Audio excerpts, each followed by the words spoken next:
why do you think that, or do you, actually, it's a leading question, but do you think that religions encourage people to have more kids? And if so, right. why? I mean, especially in project on this that I haven't analyzed really? the data yet, but okay. Well, especially in Christianity, there's so many verses in the Bible saying like, go forth and multiply, like blessed are those that have children. I'm misquoting it, but in general, there's a lot of passages in the Bible that encourage having kids, and a lot of them.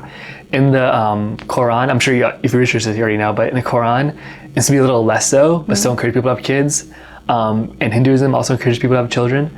But why do you think that religions seem to encourage this? Is it purely from like if you have kids, you grow in numbers perspective, or is there more to it?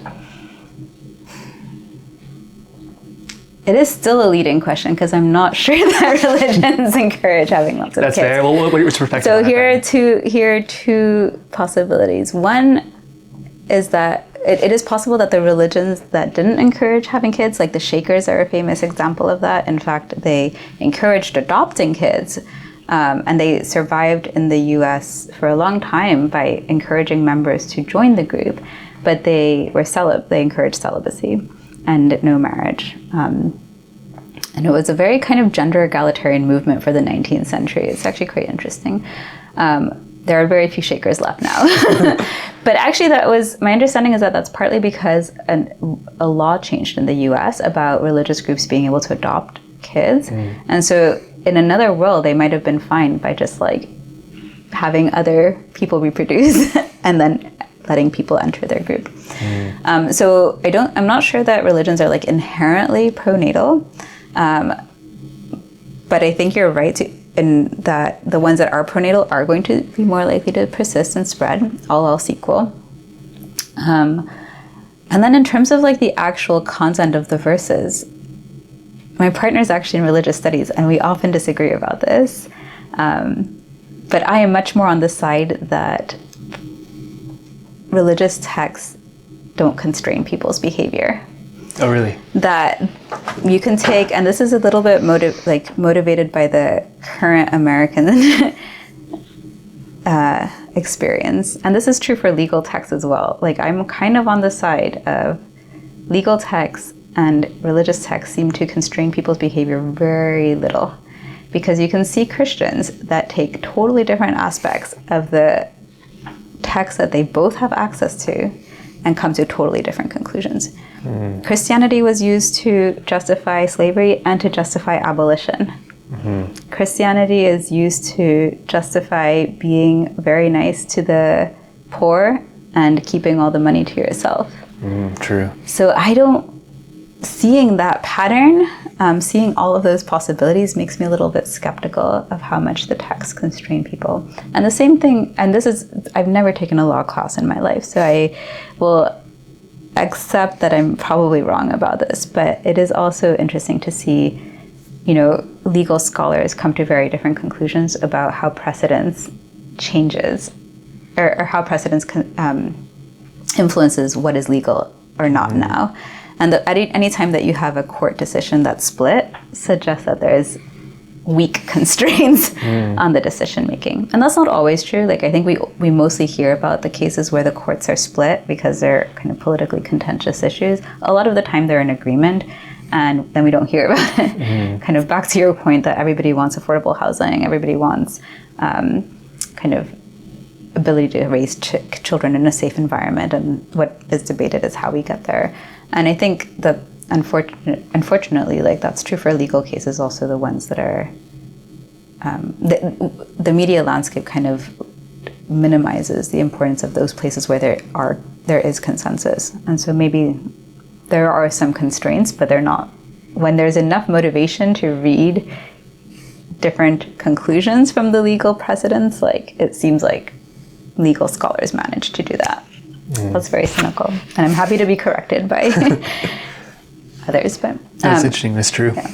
So back to the original question of religion. Does it promote? I mean, I'm not sure that it promotes fertility, but I think if it did, it might be because we are not seeing the ones that didn't promote fertility. They died off, or they're less likely to survive. And then I think, like, Christianity does, and religious communities in the kind of contemporary world, I think do something in the world that facilitates fertility, which is that it fosters a community that you can be supported by.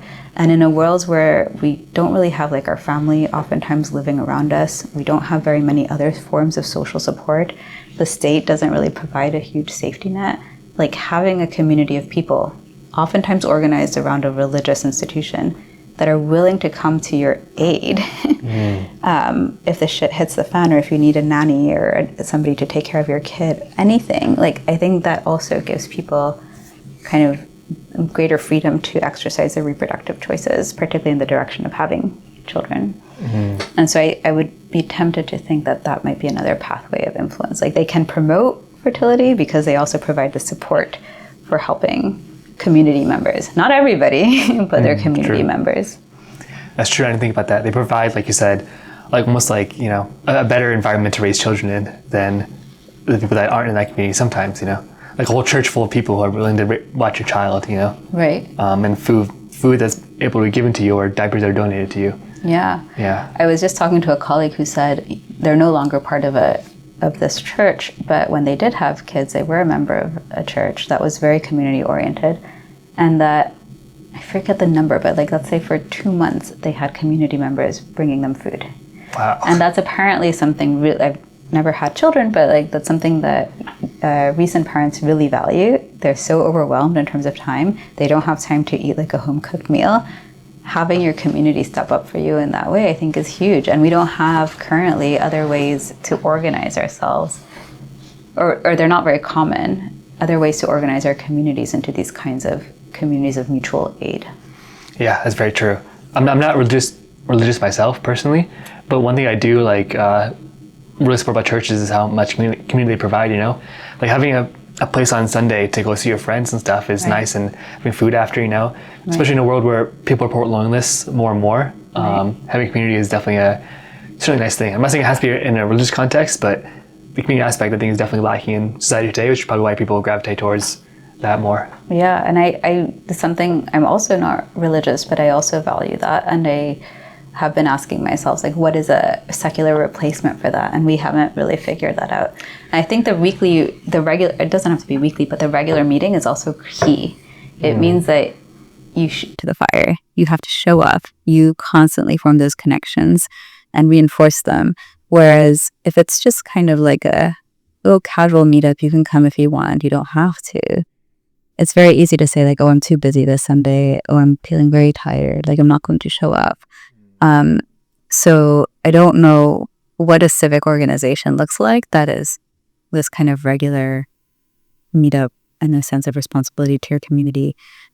There probably are some. I don't know, like in Davis we have like the Odds Fellows, for example. Oh, yeah. I don't know if that's only for men, but they are somehow like civic organizations that I think are not religious, that maybe could make a role for that. Maybe book clubs, I don't know. But I mean, are people also obligated to their book club members? I don't really know. I don't think so. We can have bowling clubs that like have punishments if you don't show up, you know? Go. Or at least like side eye if you don't show up. Oh yeah, sure. It's true. We missed you today.